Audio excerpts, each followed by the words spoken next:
Assalamualaikum warahmatullahi wabarakatuh. Selamat pagi anak-anak. Bagaimana kabarnya hari ini? Semoga kita selalu dalam keadaan sehat ya. Sebelum kita memulai pembelajaran hari ini, alangkah baiknya kita berdoa terlebih dahulu. Doa Ibu yang pimpin. Sebelum kita belajar, marilah kita berdoa bersama. Berdoa dimulai. Berdoa selesai. Sebelum kita memulai pembelajaran hari ini, apa kalian sudah siap untuk belajar? Ya, tentunya pasti sudah siap ya. Ibu mau tanya siapa yang tidak hadir hari ini? Oh iya, semuanya hadir ya. Ya, hari ini kita akan mempelajari tentang tema 1, indahnya kebersamaan. Subtema 3, bersyukur atas keberagaman.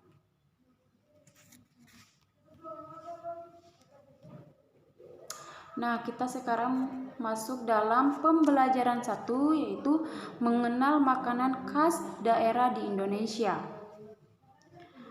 Di Indonesia ini banyak ya makanan khas makanan khasnya ya, karena di negara kita ini sangat besar, sangat luas, beribu-ribu pulau, sehingga kita kaya akan budaya, adat istiadat, bahasa, bahkan sampai makanan khas daerah juga berbeda-beda.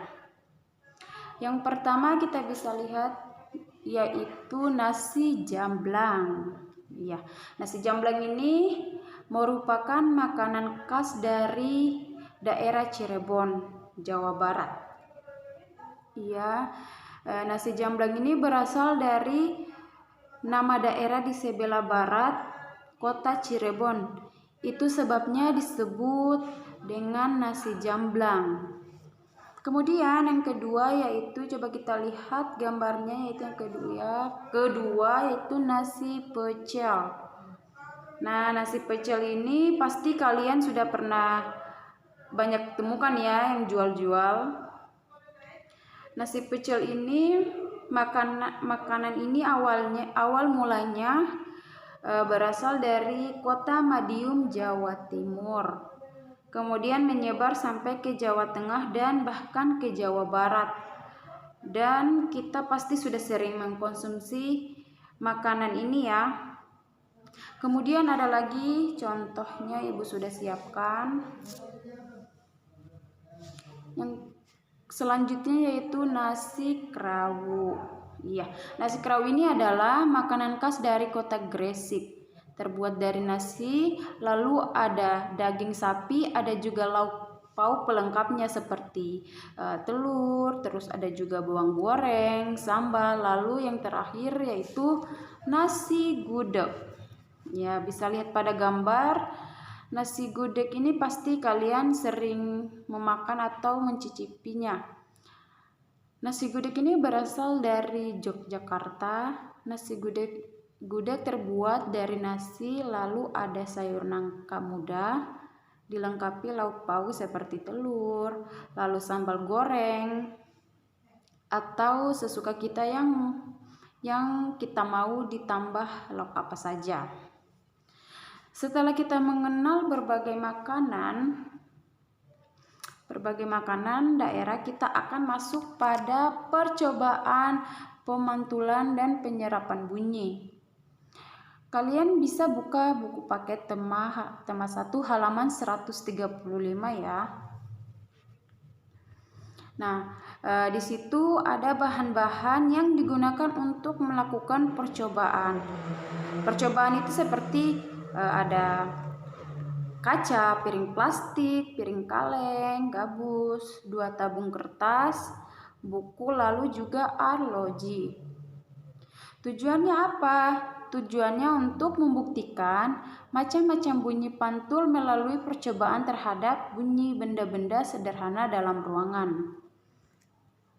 Sekali-kali kalau ada kalian sempat ya, bisa melakukan percobaan ini di rumah, supaya kalian bisa benar-benar paham bahwa salah satu sifat bunyi yaitu bisa dipantulkan dan juga bisa diserap. Kemudian kita lanjut pembelajaran 2, yaitu mengenal berbagai rumah adat di Indonesia. Kalian bisa lihat pada gambar. Yang pertama itu ada rumah adat Gadang. Ada yang tahu rumah adat Gadang itu dari mana? Berasal dari mana? Iya, rumah adat Gadang itu berasal dari Sumatera Barat atau Sumbar. Selanjutnya, yang kedua, rumah Balai Batak Toba. Rumah ini berasal dari Sumatera Utara atau Sumut. Kemudian Bayi Leo. Kalian tahu Bayi Leo ini berasal dari daerah mana? Iya, rumah adat ini berasal dari Provinsi Maluku. Selanjutnya yaitu rumah Aceh. Iya, kalian sudah tahu ya pasti, karena sudah dari namanya rumah Aceh, jadi otomatis berasal dari Nanggro Aceh Darussalam. Selanjutnya yaitu rumah adat Tongkanan, rumah adat Provinsi Sulawesi Selatan atau Sulsel atau suku Toraja. Kemudian rumah adat Bangka Belitung. Ya, selanjutnya kita akan mengenal karya seni mozaik.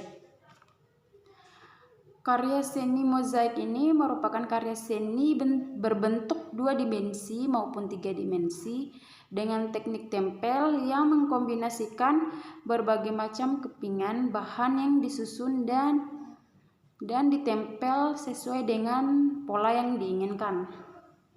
Nah, ini contoh dari gambar-gambar mozaik. Ada gambar kupu-kupu, ada gambar bunga matahari, ada juga gambar burung hantu. Ya, bahan yang biasa digunakan untuk membuat karya mozaik ini seperti biji kacang hijau, biji jagung, biji kedelai. Itu biasanya dimanfaatkan untuk ditempelkan.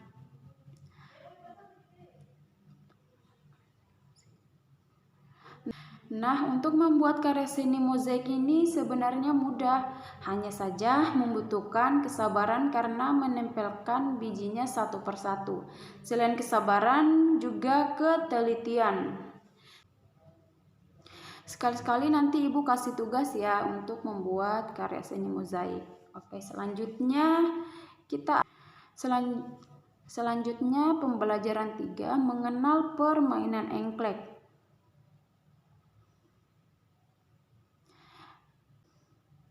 Iya, permainan engklek adalah permainan anak tradisional yang populer di Indonesia.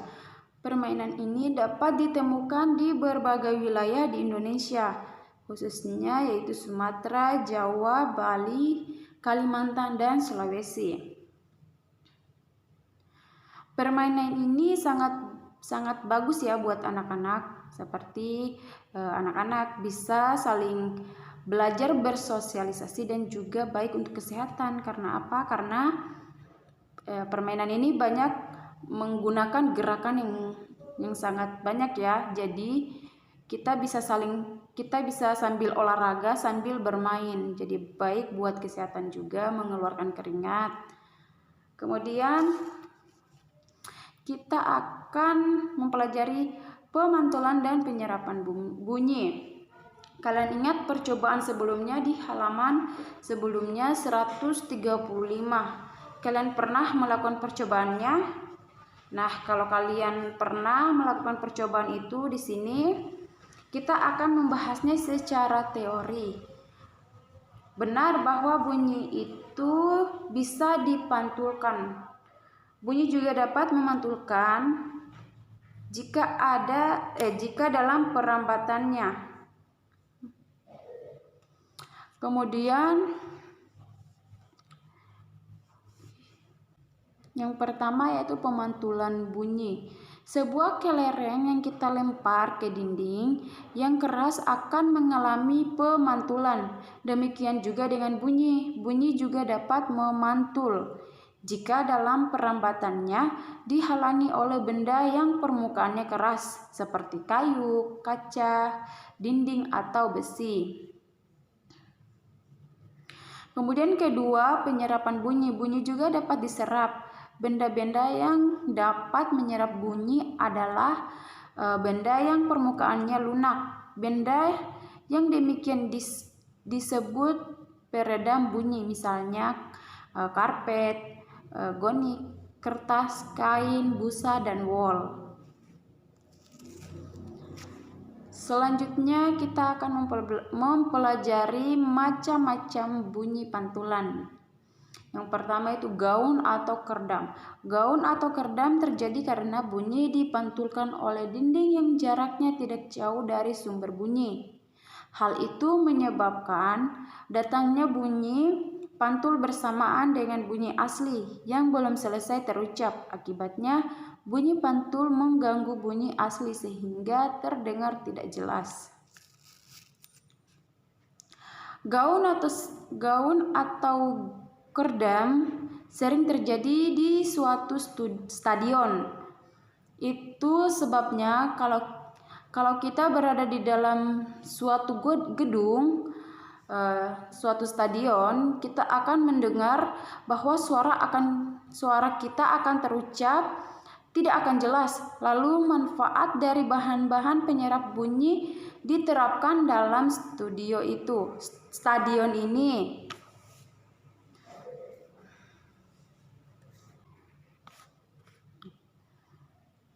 Di dalam stadion banyak sekali dibuat bahan peredam suara, terutama stadion-stadion untuk konser musik.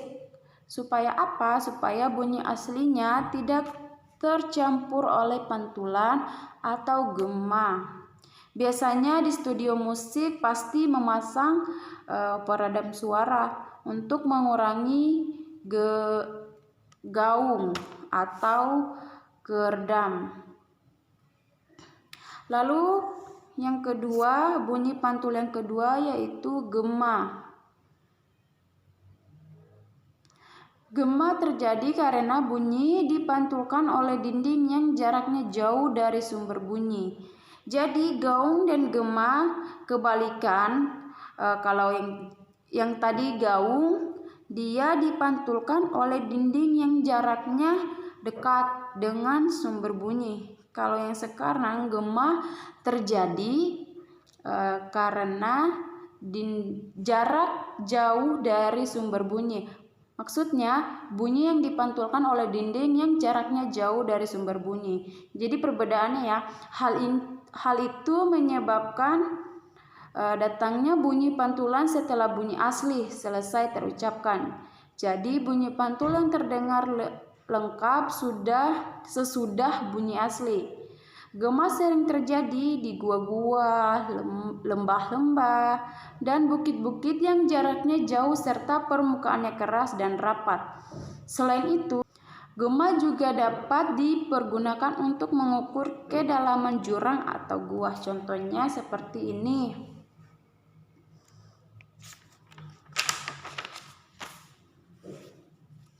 Selanjutnya, perbedaan gaun dengan gema.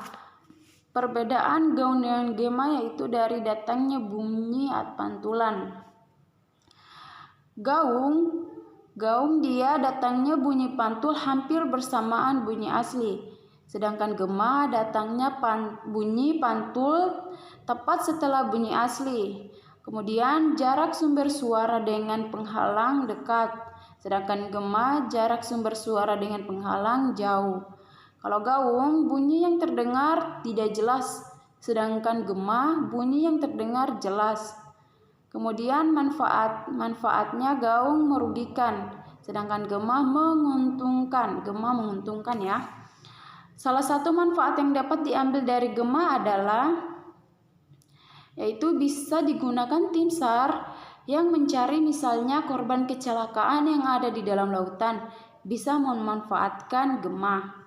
Nah, kita sudah selesai ya pembahasannya pada tema 1, subtema 3 pembelajaran 1, 2, dan 3. Baik, sebelum Ibu akhiri pembelajaran hari ini, Ibu ingin ingatkan lagi sekali lagi, tetap jaga kesehatan di rumah.